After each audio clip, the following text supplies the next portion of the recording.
পিতা পুত্র পবিত্র আত্মার নামে আমেন। যিশু আমাদের জীবনের সেই কবরস্থান থেকে বের করে আনতে চান যেখানে আমরা হতাশ, বন্দী বা ঈশ্বর ও মানুষের থেকে বিচ্ছিন্ন হয়ে পড়ি।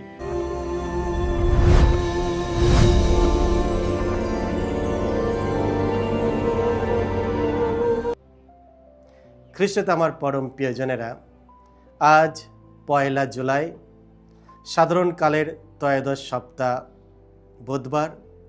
আর আজকে ডেলি মান্না ঈশ্বরের বাণী প্রতিদিন নেওয়া হয়েছে সাধু মতি রচিত মঙ্গল সমাচার থেকে 8 অধ্যায় 28 থেকে 34 পদ। এসো আমরা ভক্তিভাবে আজকের এই বাণীটি শুনি। যিশু যখন সাগরের অন্য পারে গাদারীয়দের দেশে এসে পৌঁছালেন, তখন অপদূতে পাওয়া দুজন লোক সেখানকার সমাধি গুহাগুলোর মধ্য থেকে বেরিয়ে এসে তার দিকে এগিয়ে এলো। তারা এতই হিংস্র ছিল যে কেউ সেই পথ দিয়ে আসা যাওয়া করতে পারত না। তারা তখন হঠাৎ চিৎকার করে বলে উঠল, ঈশ্বর পুত্র, আমাদের সঙ্গে আপনার আবার কি কাজ? সময় আসার আগেই আপনি কি এখানে আমাদের যন্ত্রণা দিতে এসেছেন? সেই সময় বিরাট এক পাল শুয়োর সেখান থেকে কিছু দূরে চড়ে বেড়াচ্ছিল। অপদূতেরা মিনতি করে বলতে লাগলো, আমাদের যদি তাড়িয়ে দিতে চান তবে আপনি বরং ওই শুয়োর পালের মধ্যেই আমাদের পাঠিয়ে দিন। যিশু তাদের বললেন, তাই যাও। তারা তখন সেই দুটি লোককে ছেড়ে শুয়োরগুলোর মধ্যে ঢুকে পড়ল। সঙ্গে সঙ্গে গোটা পালটায় ছড়ে গিয়ে পাহাড়ের খাড়া ধার থেকে সাগরের মধ্যে ঝাঁপিয়ে পড়ল আর জলে ডুবে মরল। যারা শুয়োর চড়াচ্ছিল তারা তখন সেখান থেকে পালিয়ে গেল। কাছের শহরে গিয়ে তারা যা কিছু ঘটেছে, বিশেষ করে অপদূতে পাওয়া ওই দুজন লোকের যা হয়েছে, তা সকলকেই জানাতে লাগলো। তখন শহরের সমস্ত লোক যিশুর সঙ্গে পথেই দেখা করতে বেরিয়ে এলো। তারা দেখা পেয়ে তারা তাকে অনুরোধ করলো তিনি তাদের এলাকা ছেড়ে যেন চলেই যান। এই হলো প্রভু যিশুর মঙ্গল সমাচার। প্রভু যিশু তোমার মহিমা প্রচারিত হোক। যিশু মুক্তি ও নতুন জীবনের প্রভু। খ্রিস্টতে আমার পরম প্রিয়জনেরা, আজকের পবিত্র মঙ্গল সমাচারে আমরা দেখি যিশু গাদারীয়দের অঞ্চলে পৌঁছালো এবং সেখানে দুজন অশুচি আত্মায় পীড়িত মানুষের সঙ্গে তার সাক্ষাৎ হয়। এই মানুষ দুজন এতটাই কষ্ট ভোগ করছিল যে তারা কবরস্থানের মধ্যে বাস করত, সমাজ থেকে বিচ্ছিন্ন ছিল এবং সবাই তাদের ভয় করত। তাদের অবস্থা এমন এক জীবনের প্রতীক যেখানে শান্তি নেই, মর্যাদা নেই, স্বাধীনতা নেই। কিন্তু যখন যিশু কাছে আসেন তখন সব কিছু পরিবর্তিত হয়। অশুচির আত্মারা যিশুকে চিনতে পারে এবং বলে, ঈশ্বর পুত্র, আমাদের সঙ্গে আপনার আবার কি কাজ? সময় আসার আগেই আপনি কি এখানে আমাদের যন্ত্রণা দিতে এসেছেন?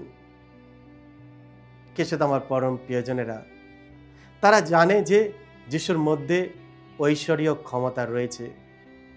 অশুভ শক্তি যতই শক্তিশালী বলে মনে হোক না কেন, খ্রিস্টের সামনে তারা কোনো চূড়ান্ত ক্ষমতা নেই।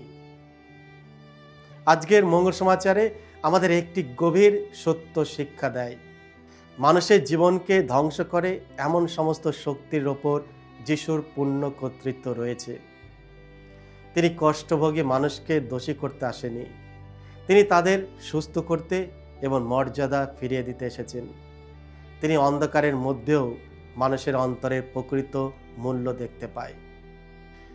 অশুচি আত্মারা যারা বুঝতে পেরেছিল যে যিশুই ঈশ্বরের পুত্র, তার ঐশ্বরিক ক্ষমতা রয়েছে, তারা তার কাছে অনুরোধ করে তারা যেন শুয়োরের পালের মধ্যে প্রবেশ করতে পারে।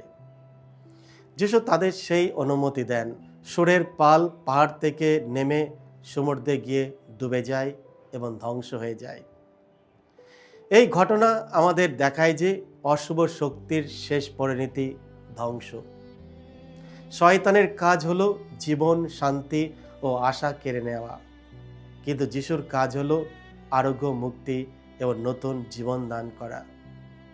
সুস্থ হওয়ার পরে লোকেরা এসে দেখে যে ওই দুজন মানুষ শান্তভাবে বসে আছে, সম্পূর্ণ পরিবর্তিত হয়েছে। কিন্তু আনন্দ করার পরিবর্তে তারা ভয় পেয়ে যায় এবং যিশুকে অনুরোধ করে তাদের এলাকা ছেড়ে তিনি যেন চলে যান। এটি এক আশ্চর্যজনক প্রতিক্রিয়া। তারা অলৌকিক কাজ দেখেছিল, কিন্তু মানুষের মুক্তির চেয়ে তারা নিজেদের ক্ষতির কথা বেশি ভাবল। খ্রিস্টে আমার পরম প্রিয়জনেরা, আমাদের জীবনেও কখনো কখনো গাদারীয়দের মতো মনোভাব দেখা যায়। আমাদের মধ্যে অনেকজন মানুষ রয়েছে যারা যিশুর আশীর্বাদ পেতে চায়, কিন্তু তার উপস্থিতি যদি আমাদের আরাম, আসক্তি বা পুরানো জীবনধারাকে পরিবর্তন করতে চায়, তখন আমরা তাকে দূরে সরিয়ে দিতে চাই। এই দুটি অসুচি আত্মায় পীড়িত মানুষ আমাদের প্রত্যেকের জীবনের সেই অংশের প্রতীক যেখানে ক্ষত, ভয়, সংগ্রাম, আসক্তি বা বোঝা রয়েছে। যিশু আমাদের পরিত্যাগ করতে আসেন না, তিনি আমাদের পুনরুদ্ধার করতে আসেন। তিনি আমাদের জীবনের সেই কবরস্থান থেকে বের করে আনতে চায় যেখানে আমরা হতাশা হয়ে পড়ি, বন্দি অবস্থায় থাকি বা ঈশ্বর ও মানুষের থেকে বিচ্ছিন্ন হয়ে পড়ি। আজ আমাদের নিজেদের কাছে প্রশ্ন করা দরকার, আমরা কি আমাদের জীবনের প্রতিটি ক্ষেত্রে যিশুকে প্রবেশ করতে দিই, নাকি তিনি যখন আমাদের পরিবর্তনের আহ্বান জানান তখন আমরা তাকে দূরে সরে ঠেলে দিই? আসুন আমরা ঈশ্বর পুত্র যিশুকে আমাদের হৃদয়ে আমন্ত্রণ জানাই। একমাত্র তিনিই আমাদের সেই সমস্ত অন্ধকার থেকে মুক্ত করতে পারেন যা আমাদের শান্তি কেড়ে নেয় এবং আমাদের পূর্ণ জীবনের পথে পরিচালিত করে। আমরা প্রভুর ওপর ভরসা রাখি। এই অশুভ পৃথিবীতে যেখানে আমরা প্রতিনিয়ত অশুভ আত্মাদের সঙ্গে মোকাবেলা করতে হয়, আমরা যেন সেই ঐশ্বরিক শক্তি লাভ করতে পারি প্রভুর কাছ থেকে, যাতে সেই শক্তি দ্বারা আমরা অশুভকে পরাস্ত করতে পারি। আর এই সংগ্রামে আমাদের বিশ্বাস রয়েছে, যখন আমরা প্রভুর ওপর আস্থা রাখি, ভরসা রাখি যে তিনি আমাদের পাশে রয়েছেন, আমাদের এই সংগ্রামে তিনি আমাদের সাহায্য করবেন, আমাদের পাশে থাকবেন। সকলকে জয় যিশু। ঈশ্বর আপনাদের সকলকে আশীর্বাদ করুন।